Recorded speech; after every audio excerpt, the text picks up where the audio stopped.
રહ્યા છો એ ભચાઉ નેશનલ 4 રસ્તા હાઈવે છે, સરકારી હોસ્પિટલની બાજુમાં.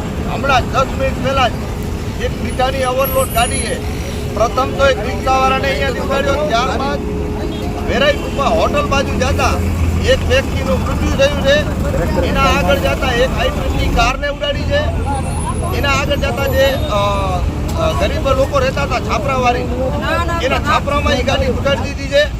એટલે આ ગાડીના માલિક અને મીઠા માફિયા ઉપર 302 તળે ગુનો દાખલ થાય અને 1 કલાકની અંદર આ મીઠાની ગાડીઓ બંધ નહીં થાય, અમે ભુજ ભચાઉ નેશનલ હાઈવે ચક્કાજામ કરશું. તેની પ્રશાસન નોંધ લે અને આ ગાડી જે છે એની 3 પ્રકારની નંબર પ્લેટ છે, તેના પ્રૂફ અમારી પાસે છે. એટલે તાત્કાલિક પોલીસ આના ઉપર ગુનો દાખલ કરી આ ડ્રાઈવર અને આ ગાડી માલિકને તાત્કાલિક ધરપકડ કરે અને 1 કલાકની અંદર આ તમામ મીઠાની ગાડીઓ બંધ નહીં થાય. અમે નેશનલ હાઈવે હમણાં જ બંધ કરવા જઈ રહ્યા છીએ. પ્રશાસને અમારા ઉપર જે ગુનો દાખલ કરવો હોય તે કરી શકે છે. જય ભીમ, જય ભીમા કોરેગાંવ સેના.